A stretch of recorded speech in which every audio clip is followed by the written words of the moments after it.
For this practical driving exam, you should have a vehicle with a valid plate number and insurance. The vehicle will be inspected to make sure that it's appropriate and safe for the exam. If you choose the option to visit a driving school authorized to do the practical examination, then these schools will already most likely provide you with the vehicle that you will be using for your road test. Okay, so now let's go to the important stuff. When it's your turn to perform this practical exam, the examiner will go with you to the vehicle, but first, he will inspect your vehicle. He or she will check the signaling lights, front lights, as well as the back lights, just to make sure they are working properly. They're going to check the steering wheel, the mirrors, and the brakes, and you will simply just follow their instructions. This is very important for you to do. When it's time for you to get in position to begin, always remember the adjustments that you need to make, such as adjusting your driver's seat, as shown in other videos. Don't forget the seat belt, which is very important. Adjust it by placing it over your shoulder and making sure, like seen in the video, that it's appropriately placed right next to you by your hip. Soon after, the examiner will take their seat right next to you and will begin to give you instructions on what to do next. First thing they'll ask is for you to reverse and get out of the parking space. Reminder that you must proceed with this task taking all the correct and appropriate measures to be successful. First thing is to position yourself to reverse as previously explained in other videos, which means place the arm behind the passenger seat while the other one is on the steering wheel. Now look back, behind you, and around you, slowly backing up. I may have videos, many videos on how to reverse out of a parking space that you can definitely check out in my channel if you want more details and step by step. Because it's very important that you know how to reverse out of a parking space before the practical examination. Once again, if you have any doubts, make sure to check my channel where you will find a lot of full-length video that actually tell you step by step how to reverse out of a parking space. That might help you a lot. Once you have managed to get out of the parking space, you will notice you will most likely be on a two-way street. So you must make sure to remain on the right side of the street. Real quick, I made the Driving TV Ultimate Guide so you don't waste hours reading boring stuff that you don't even need. This is straight to the point, exactly what they'll test you on. You'll know what to expect on the test day, what maneuvers they want, the requirements, everything. I even packed in 100 real DMV questions and answers. If you want to pass on the first try, grab it now, links in the description. Remember, if you drive on the middle of the lane or on the left lane, you will be automatically disqualified. Please pay close attention to the road, the streets, and the direction that you are driving or heading. Soon after, you will find yourself approaching a stop sign. One of the things that the examiner wants to see from you is your ability to make firm stops and also to acknowledge traffic signs. Always, always, always make firm stops behind the white line and never ever try to have a better visibility than past the white line in the process. Always stop firmly behind the line and count mentally till 5 while looking at your surroundings, and then you may proceed. Reminder, every single time the examiner asks you to turn, you must always turn on your signaling lights before turning. Every time you forget to turn your signaling lights, when changing lanes, turning, or parking, you will lose points in this exam. So be very mindful of these signaling lights. because they are very, very important. Throughout this route that you will be doing, you will have to demonstrate your basic driving abilities. Now, we will talk about one of these driving abilities. We will talk about the 3 point turn. So, what is exactly a 3 point turn? Well, 3 point is your ability to turn around in a two-way street. So, the first thing that you will hear from the examiner is for you to stop and show your ability to turn around in 3 points. First thing you will do is maintain your vehicle stopped firm with foot on brakes. There's many drivers that move forward towards the edge of the sidewalk border to have more space to move, which you can do but is not necessary. Stay where you are and place your turning signal to the left. Remember what I said about turning signal? This is very, very important for you to do.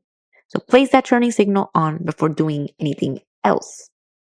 You're going to check that there isn't any incoming traffic, and then you will turn all the way to the left your steering wheel. All this without moving.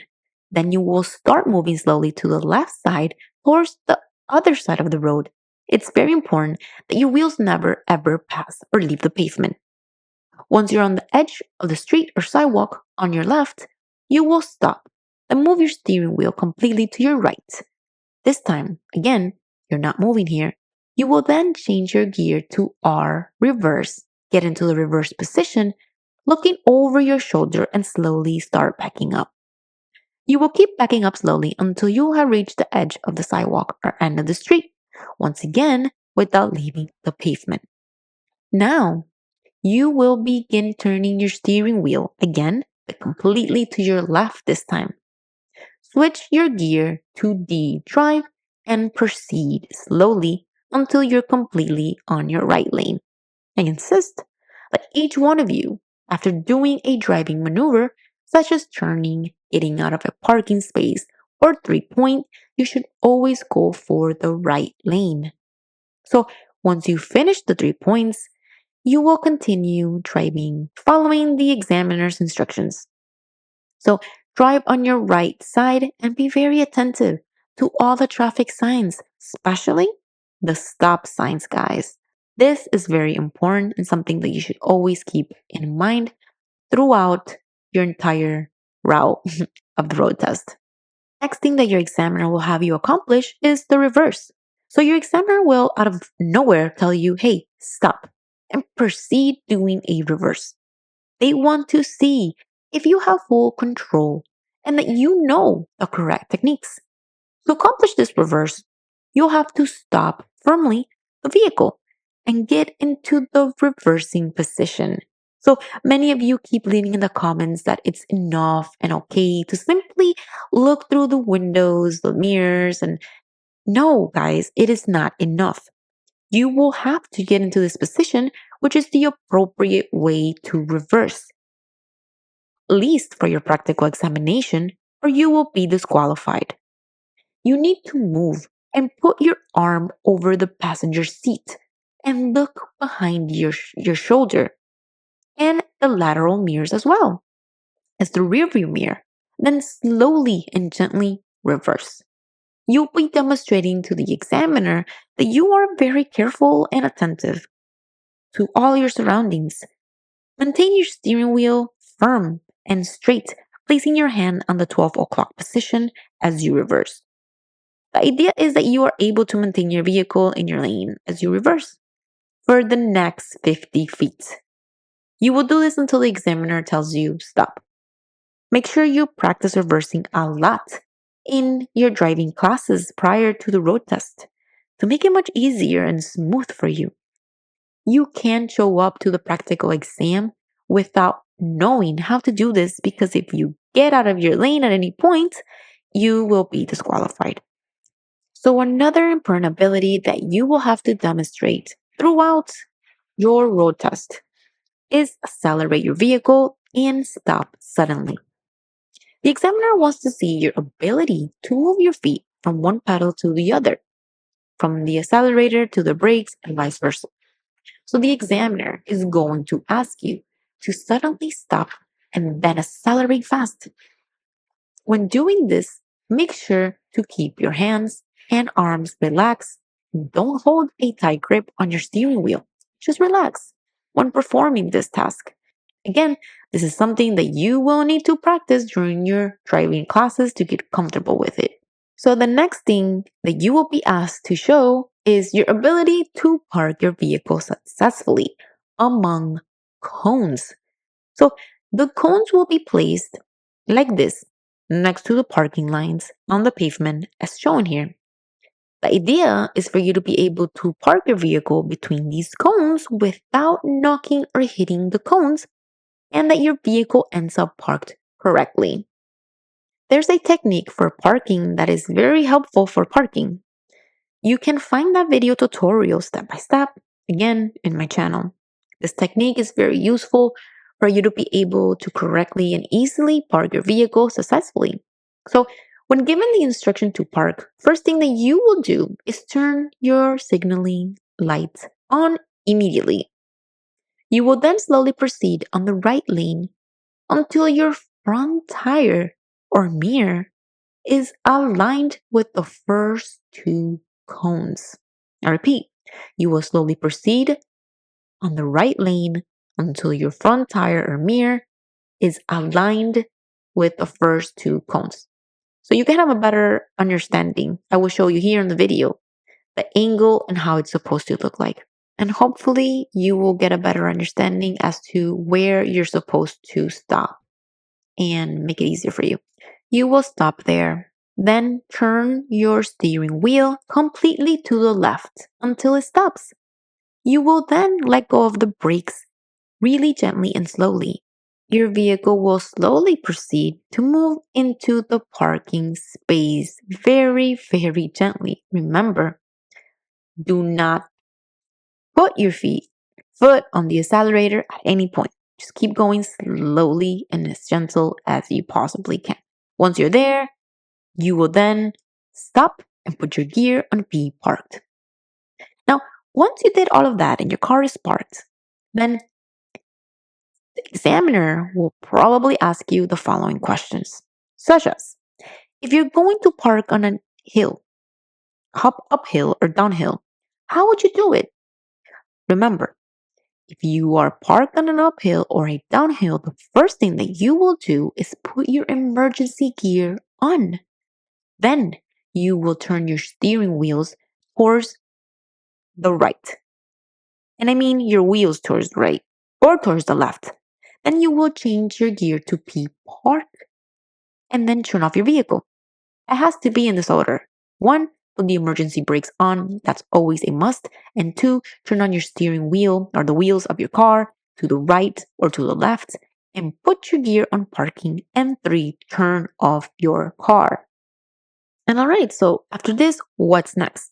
Well, next up, you will be asked to leave the parking space or get out of the parking space. So, reversing out of a parking spot with cones will be basically the same thing you did in the beginning of the practical road test when you were getting out of the parking space among other vehicles.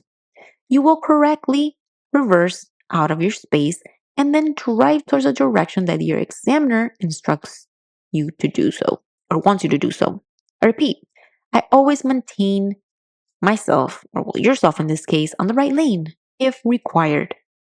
Finally, you will come back to the original parking space that you started off once again, and you will be asked again to park your vehicle among the cars this time. So once you accomplish this, you will be all done with the road test. And this part you should be able to do very easily if you mastered the previous skilled task that we spoke of earlier, which was parking among cones. So once you're parked already in this space, you will be all done with your road test. Reminder to always listen to the examiner and their instructions. Never try to go ahead and do anything without being asked to do so. Don't even talk to them. Just stay quiet, remain calm, and answer when needed and do as told. So, a lot of you have asked me that if in the state of Florida you are asked to park your vehicle parallel, in this case, in the state of Florida, the answer is no.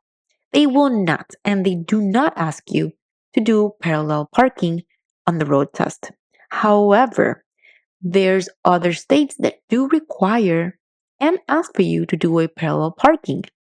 But here's a quick demonstration for those who are in another state and do have this as a requirement for their road test. Now, I do advise those who are in another state to actually go figure this out if it's a requirement or not for your state. Make sure to practice everything that was shown here so you have a better understanding and you're more prepared and calm when the day of the road test comes.